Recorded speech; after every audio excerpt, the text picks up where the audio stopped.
Assalamualaikum, jumpa lagi Besti dengan kemumetan yang lain. Apa itu? Panel ini sebenarnya sudah kita tembak cat. Nggak taunya habis kita tembak ya kira-kira sahur dan tembak selapis kenyang.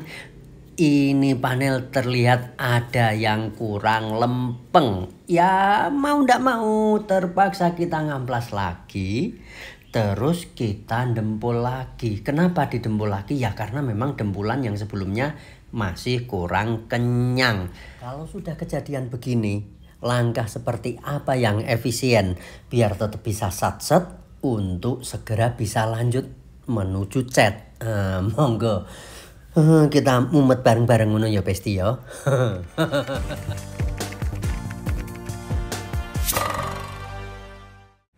Oke lanjut, sebelum kita acara dempul yang perlu banget untuk diperhatikan adalah usahakan ngamplasnya cukup lebar. Jadi teman-teman bisa lihat ini bagian yang kita amplas sampai segitu lebar.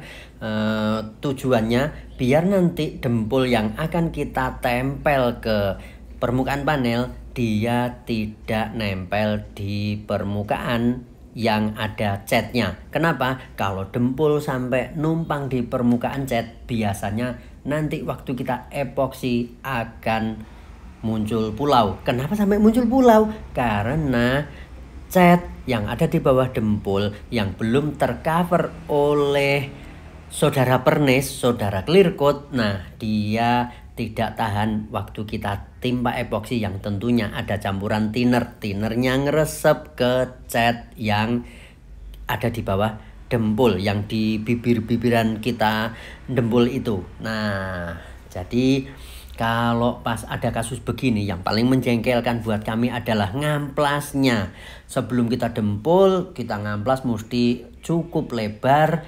Sekali lagi, biar setelah nanti dempul kita aplikasikan dan kita amplas tidak sampai tersisa bagian pinggiran dempul yang numpang di permukaan cat. Kalaupun misal ada setidaknya cat yang di bagian tersebut waktu kita ngamplas dia akan tersisa tinggal tipis aja. Kalaupun dia masih cukup tebal biasanya bakal tetap akan bikin puyeng, yaitu muncul pulau. Oke, sudah beres yo.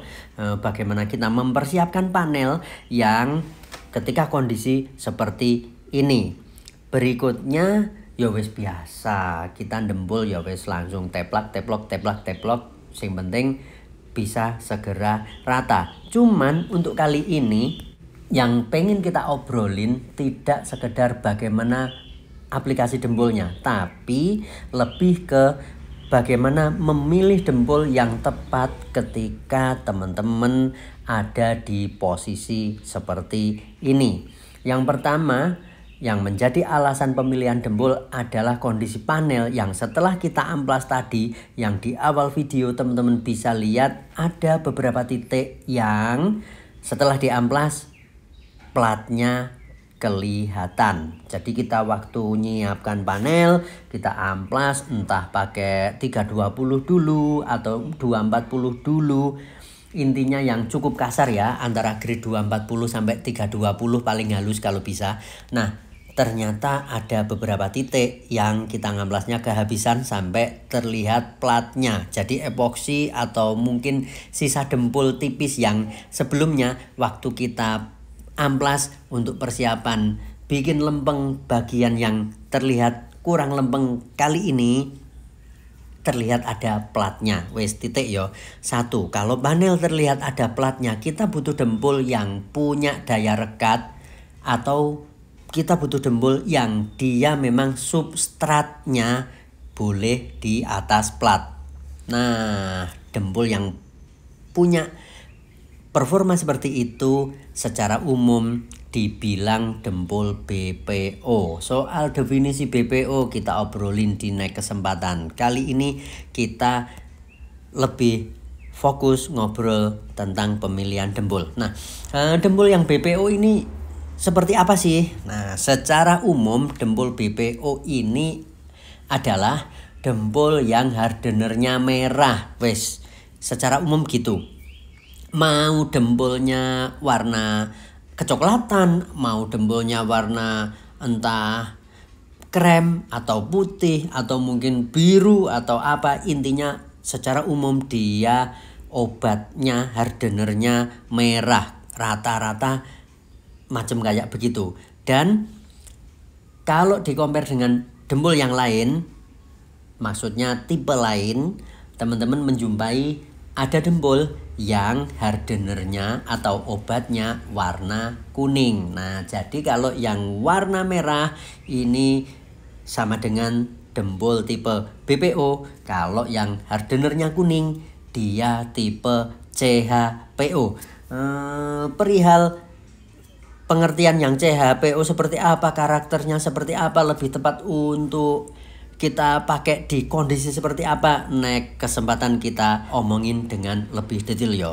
Untuk saat ini yang penting teman-teman bisa memahami bagaimana memilih dempul berdasarkan kondisi panelnya. Kalau memang ada bagian panel yang terlihat platnya, berarti kita butuh dempul yang mau nempel dengan cukup bagus di permukaan plat. Nah, kemudian untuk kasus yang seperti ini kita sudah nembak cat.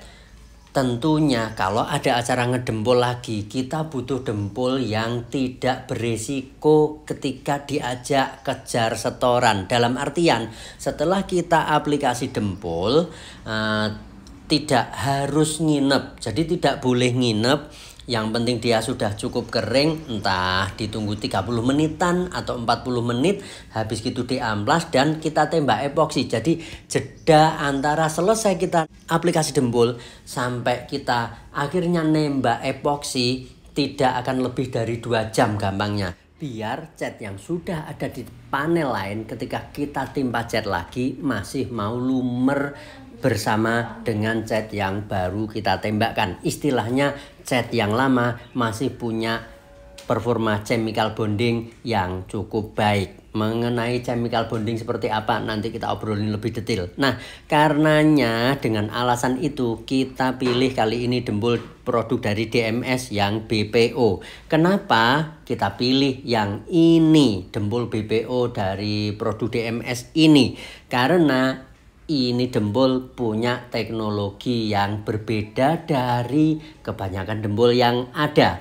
Apa saja perbedaannya? 1. Dempul ini menurut informasi yang kita terima dari pihak prinsipal, dia punya teknologi nanopartikel, alias butiran atau partikel dempulnya berukuran kecil banget, cukup padat, hingga ketika dempul sudah kita aplikasikan, kemudian kita amplas, nanti hasil amplasan atau hasil dempulan tidak resiko jadi menyusut. Nah, termasuk yang bikin kadang panel yang awalnya sudah terlihat lempeng, tapi keesokan hari ternyata terlihat lagi dia jadi tidak lempeng, masih ada sedikit mulau. Ini bisa jadi karena dempulnya kempes ngono besti, alias ngisep, yang asalnya dia terlihat sudah lempeng, begitu mengering karena dia ngisep jadinya kempes. Nah, untuk dempul yang ini berdasarkan keterangan dari produsennya, dia punya teknologi nanopartikel yang akan meminimalisir resiko menyusut seperti keterangan yang sudah kita obrolkan di depan. Jadi meskipun dempul ini tidak kita inepkan, tapi cukup setelah kita aplikasi dempul hanya ditunggu sekitaran 30 menit langsung diamplas, berikutnya kita keringkan sampai kandungan air yang ada di pori-pori dempul tersebut mengering, terus kita lanjut tembak epoksi. Di keesokan hari resiko menyusut akan minim terjadi. Akhirnya kita akan merasa nyaman, aman meskipun kerja model kejar setoran macam kayak yang kita jalani kali ini. Kemudian yang kedua, karena dia dempulnya tipe BPO, tentu dia punya daya rekat di permukaan plat dengan cukup bagus. Yang berikutnya, menurut informasi dari prinsipal, dempul ini punya karakter yang beda banget dengan kebanyakan dempul yang ada di pasaran, yaitu keringnya dari dalam. Jadi kalau dempul ini sudah kita tempel atau kita aplikasikan, di awal-awal dia seperti lambat kering. Jadi permukaan waktu kita mau amplas, kita pegang itu masih terasa belum layak untuk diamplas. Nah, nanti begitu permukaan terluar sudah kering, dempul ini yang bagian dalam otomatis juga akan ikut kering. Karena proses penguapannya, proses pengeringannya dari dalam. Jadi gampangnya gitu koyok Tom and Jerry kayak lo besti. Pertama waktu dia mau lari itu kan kakinya muter dhisik. Terus habis gitu setelah dia muter baru langsung was gitu. Jadi ini dempul soal pengeringan dia lambat di awal tapi cepet di belakang. Akhirnya dengan jarak ya kisaran 30 menit setelah kita aplikasi, permukaan terluar dari dempul ini sudah cukup layak untuk kita amplas. Otomatis kalau bagian terluar sudah kering layak untuk diamplas, bagian dalam pun dia juga sudah cukup kering. Dengan begini resiko ngisepnya akan minim. Kemudian waktu kita aplikasikan dempul dengan tanpa nginep sebelum diamplas, terus nanti waktu kita tembak epoksi, nah dempul ini keringnya sudah cukup ideal hingga resiko muncul pulau di tepian dempul akan minim juga. Jadi ini salah satu alasan kenapa di acara macam kayak begini kita pilih si BPO produk dari DMS yang ini. Soal ngamplasnya yo karena dempul ini masuk kategori empuk yo kita ndak tersiksa yo. Berangkat langsung dari grade 150, habis gitu begitu sudah mulai terlihat lempeng kita bales pakai 240 dan nanti di akhir kita sebelum epoksi ngamplas pakai 400 atau 320 akan sudah cukup.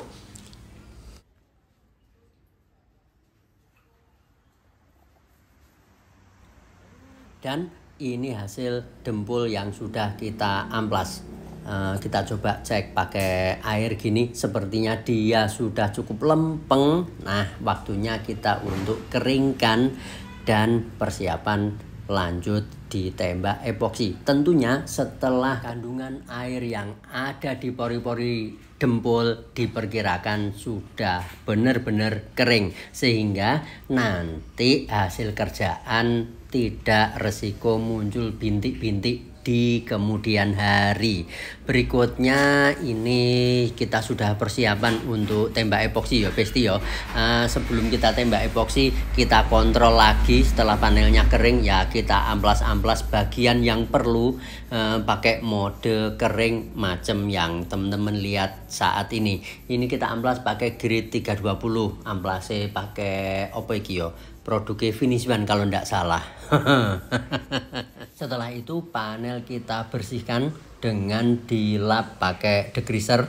Ya meskipun dikit-dikit, hanya kita kasih degreaser di lapnya aja, tidak disemprot ke panel, orang masalah. Yang penting nanti ya kalaupun ada sisa-sisa kotoran yang berbau minyak-minyak gitu sudah cukup terangkat oleh lap yang ada degreasernya. Berikutnya untuk proses epoksi kita pakai si apa iki jenenge epoksi yang cepet kering. Ini Siken 680 filler ya.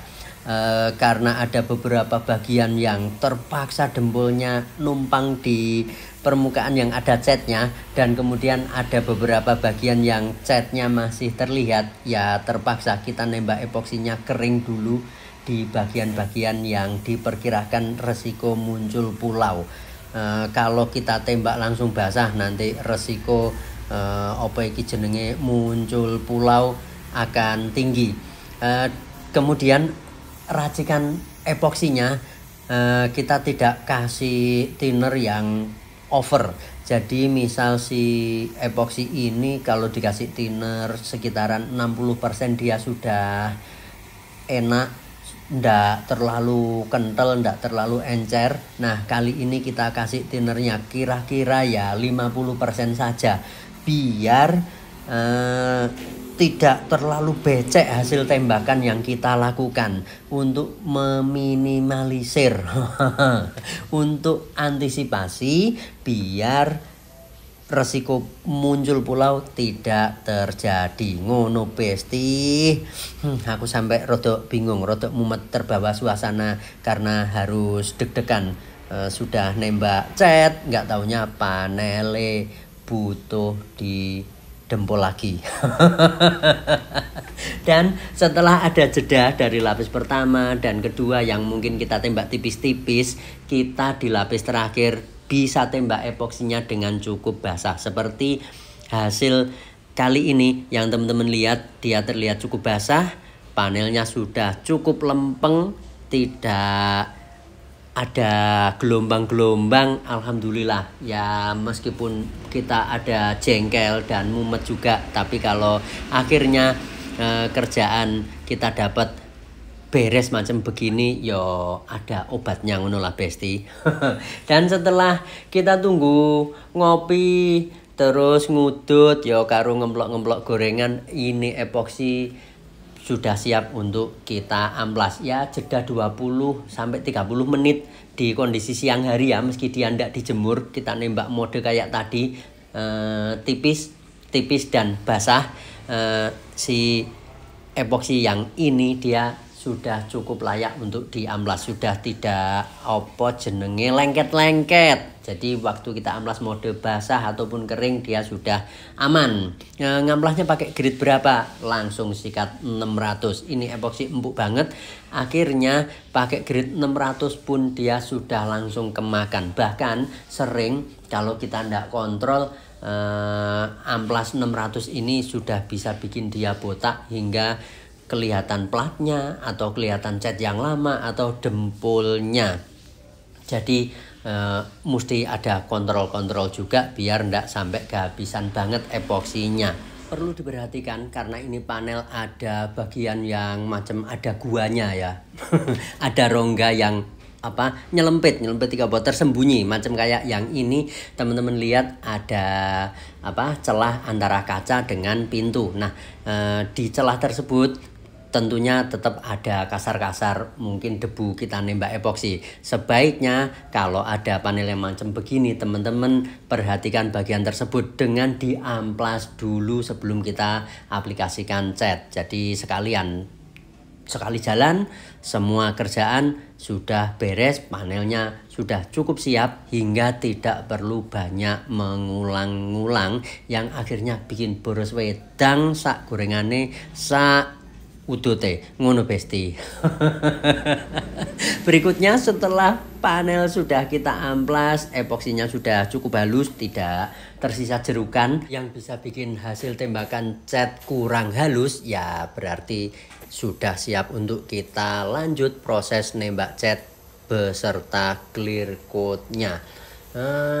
Bagian yang tidak kita epoksi dan tidak kita dempul, catnya terpaksa kita amplas dulu ya besti ya, sebagai antisipasi biar antara cat yang kita tembakkan kali ini dengan cat yang sudah nempel sebelumnya, dia mau merekat berpelukan erat kaya Teletubbies ngono besti. Kenapa? Karena adanya mechanical bonding. Obrolan tentang mechanical bonding sudah pernah kita obrolin di beberapa video yang lalu. Wis golekno dhewe, aku mau males kongon golek-goleki nyantumno link-link. Wis pokoke golekno dhewe besti. Dan mungkin di kesempatan berikutnya kita akan obrolin juga tentang mechanical bonding dan chemical bonding dengan cukup detail. Oke, intinya untuk acara kali ini alhamdulillah panel yang kita tembak sudah aman.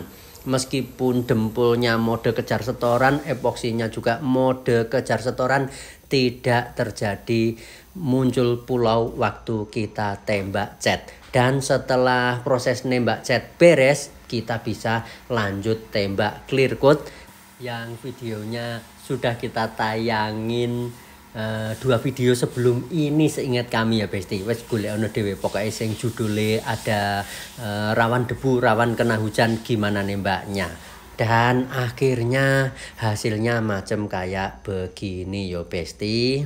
Alhamdulillah panelnya sudah tidak terlihat gelombang-gelombang, sudah cukup lempeng. Bonus clearwoodnya terlihat cukup kinclong ya wes, sebagai pengobat mumet dan ngeluh. Jadi kalau kita dapat kerjaan yang akhirnya sesuai dengan harapan, ya setidaknya sambil nunggu dia kering, sambil ngopi ngudut kita lihati gitu, capeknya jadi hilang. Oke, sekian dulu ya Besti perjumpaan kali ini. Obrolan tentang dempul darurat, kita pilih yang mana, sebabnya apa, alasannya apa. Nanti di next kesempatan kita bakal ngobrol lagi soal perdempulan asmara. Semoga sedikit yang kami bisa sajikan ini bisa ada guna dan manfaatnya. Mohon maaf atas kurang lebihnya. Jumpa lagi di next kesempatan ya Besti. Assalamualaikum.